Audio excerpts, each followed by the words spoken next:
The 2023 average salary for this job is estimated to be $225,000. That's fantastic, but welcome back to another video. My name is Preston. I'm a professional recruiter in the technology industry. So today's video is going to be all about the best paying jobs of 2023 and how to find them. If you've been following the news lately, you'll notice how layoffs are practically everywhere. Big companies, especially tech giants like Microsoft, are having historically high number of layoffs, more than I've ever seen before in my entire career. A lot of experts have pointed out the mass hiring and overly optimistic growth of 2020 as the main culprits, but the actual details are still kind of murky. Either way, mass layoffs are going to mean a lot of people are looking for new jobs. Naturally, they're going to look for something that either pays similar or ideally more than their previous jobs. As recruiters, these are things we definitely need to consider. Salary and salary negotiation are a big part of the hiring process. Knowing a candidate's previous salary and trying to match it up with something comparable in terms of employers is something we spend a great deal of time and care on. So if you're someone who was laid off recently looking to switch or advance careers, or just looking for a career in a well-paying field, this video is for you, so make sure you keep watching. And before we dive into the list of the best paying jobs, please don't forget to support a fellow recruiter. Please give us a like, subscribe, click that bell, it really means a lot.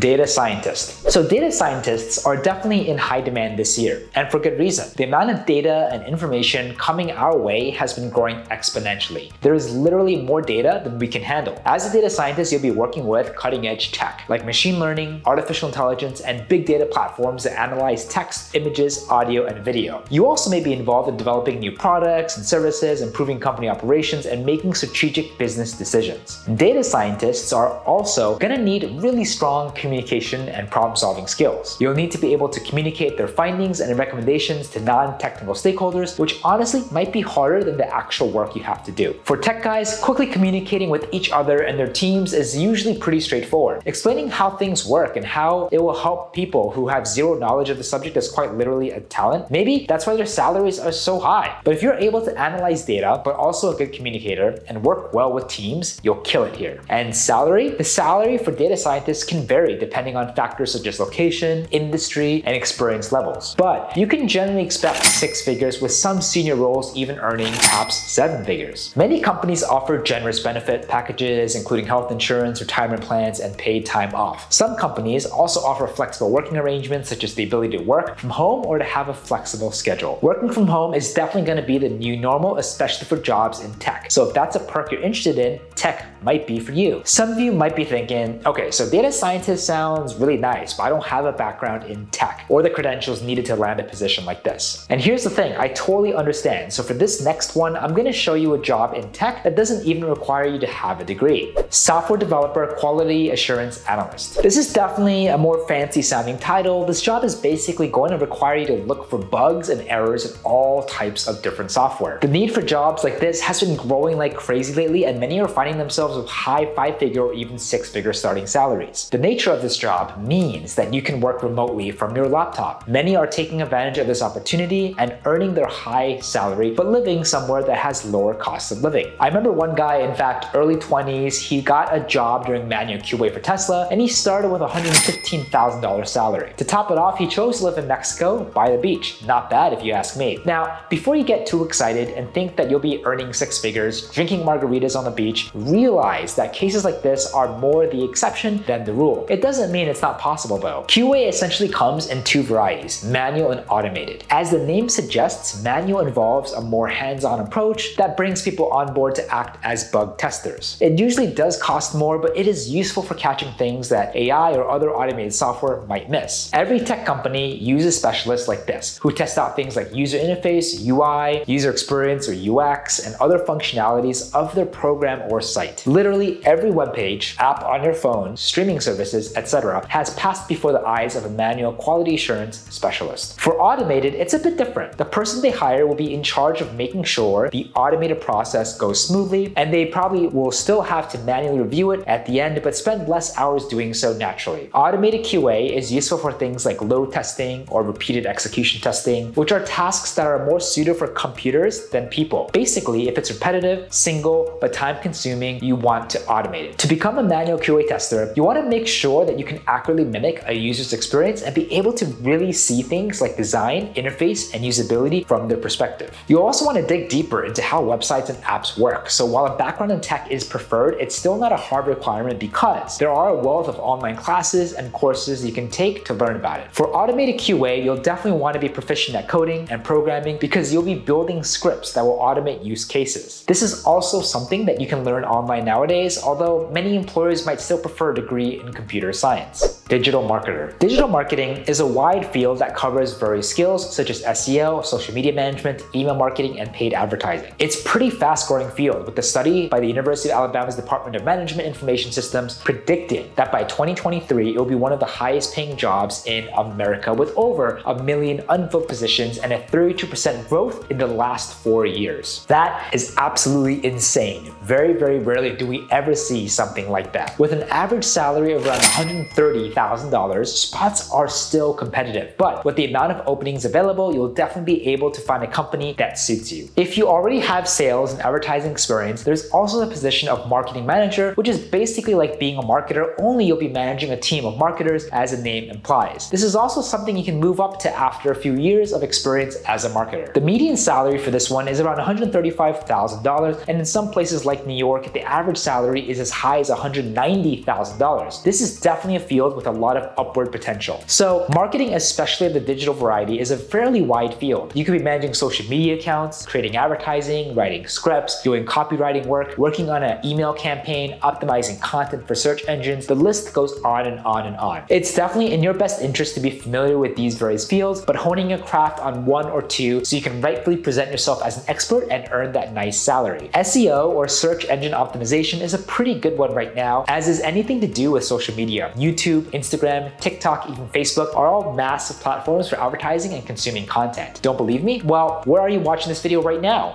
Technology sales executive. Sales is one of those fields where the sky is the limit and underground is the floor. This means how much money you make is really up to you. While the growth in this area has only been around 3% over the last 4 years, that isn't a huge concern when you look at the statistics and see that it's always been growing at a slow but steady rate and will likely continue to do so. The 2023 average salary for this job is estimated to be $225,000. That's fantastic, but it is important to remember that this isn't going to be the case for everyone. One thing that's really important for me is that I don't want to promise anything crazy, create any unrealistic fantasies, or get rich quick schemes here. Those almost never work, and if anything like that does ever happen, it's usually because that candidate had really strong personal connections or dumb luck, or maybe a combination of both. I do want to be optimistic and share information that will inspire you, but to be truthful about it as well. You'll be responsible for selling to businesses and organizations, working closely to understand their needs and matching them with the right tech products and services. The salary for tech sales executives really can vary greatly, depending on factors like the size of the company, the particular tech sub-industry, and of course the salesperson's experience and performance. But generally, those who work for large, well-established companies earn much more, with some even earning multiple six figures, like I mentioned before. Tech sales executives can also get bonuses and commissions for their sales. These of course vary depending on someone's sales performance, but are often in the tens of thousands and above. This is definitely something important to consider if you're thinking about a career in tech sales. Your salary, commissions, and bonuses might not always be the right every month or year, so make sure that you really have the stomach for that. The particular industry where you do your tech sales can also have a big impact on your salary. Tech salespeople working in the software space tend to earn more than those working in other industries, and often those working in larger metropolitan areas earn more than those working in smaller cities or rural areas. And while the location factor has definitely been the case for a long time, especially for sales jobs that require you to be somewhere in person, the remote work movement is definitely challenging that. A lot of tech sales jobs are going remote, so it's pretty safe to say that location isn't as much of a constraint as it once was, but it still could be a factor. All in all, it can be a challenging but rewarding job that can put you on track to a nicely paying career. With the ever-increasing demands for technology products and services, it is a good career choice for those who are ambitious and have good communication and negotiation skills. So these were going to be my top picks for the best tech jobs in 2023, aside from,